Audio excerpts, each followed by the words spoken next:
is unfinished books that I'm currently reading. My unfinished currently reading books. I don't know the title of this video yet.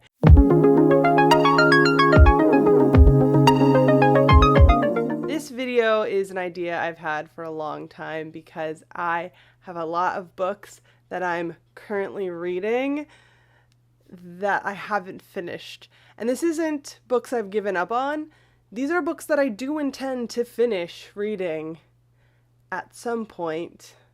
Lots of them I've started before the beginning of this year, maybe even a whole nother year before. Hopefully these books will appear in a reading wrap-up video in the future, but since I really don't know when that's going to be, and I have been itching to talk about them, we're going to just go in order of physical size. So we'll start with the teeniest one, though it's not actually like the shortest one, but it's like physically the most little. The Children of Húrin by J.R.R. Tolkien, edited by Christopher Tolkien.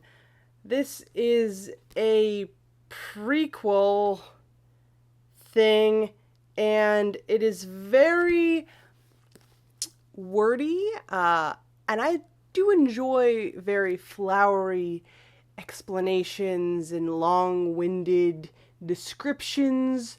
I mean, obviously, I love J.R.R. Tolkien, so that's kind of his style, but this really takes it to another level.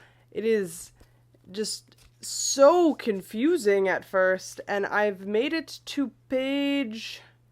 What have I made it to? I've made it to page 52, the beginning of the second chapter. I took this book with me on my recent trip to Sweden, and it was my train book. I always like having a book for the trains when I go anywhere in Europe.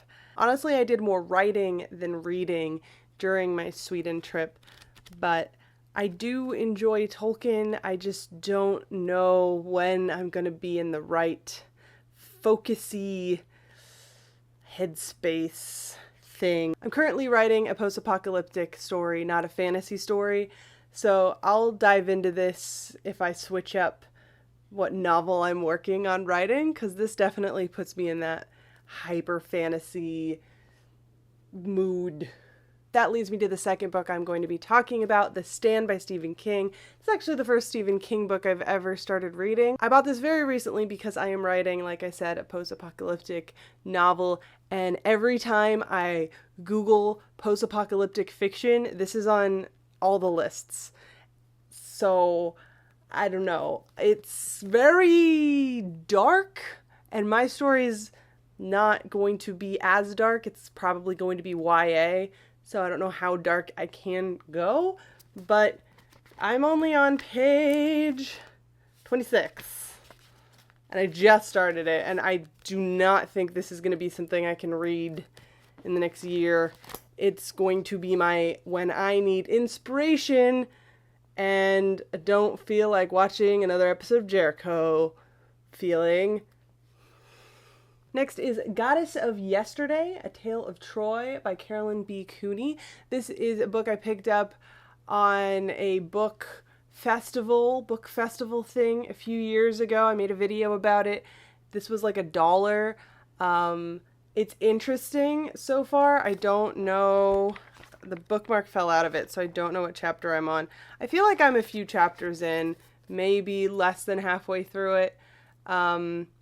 I don't know why I stopped reading it. I think there was just other more exciting things to read, but this wasn't bad, so I should try getting into it again after this month, after Camp NaNoWriMo.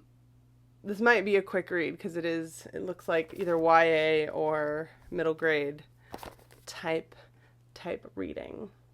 Yeah, I don't know. I like the cover. About musicals. Teach yourself. There's no author on this. Oh, Susan Sutherland. This reads like a textbook, like a theater history textbook. Obviously, it was purchased because Cats is featured on the cover I haven't gotten to the chapter about cats. I don't think there's a whole chapter about cats. There's like a section probably. But I'm guessing they picked it for the cover because it's a very beautiful photo. The costuming and the makeup of cats is just stunning and wonderful, and I don't know. I just wanted to own it at the time. I don't remember when I got this. I have a lot of random cats related books lying around. Okay. Ron Chernow wrote this biography on Alexander Hamilton. It was the inspiration for Lin-Manuel Miranda's musical, Hamilton. And yeah, I mean, every fan probably has this or has read this. And where's my bookmark? Okay. I am on page 70. It's nonfiction, and I normally don't read nonfiction very often, but it is very interesting. I can't speed through nonfiction. This one's a bit surprising. The Fate of the Tierling by Erica Johansson. I should have finished this by now. I should have tore through it. I expected to. I really love the first two books in the series. I have a whole video where I talk about both of those books so you can see just how much I absolutely am in love with this series. I don't know if it's because I've been reading them as they've been released, and because of that I tend to forget all the characters' names and who they are. And I mean, this is one reason why I don't read Game of Thrones. It's just there's so many people to keep track of that are active characters, and it's just, I get lost. I feel like I really should have read the first two again and then went straight to this. But I want to read new things all the time, but I do have them still, so I'm not sure if I'll do that before going back into this, or if I'll get some kind of Spark Notes or rewatch my video about it. But see, it's more like the characters that I don't remember, certain characters that become point of view type characters in this book that I need some fan art.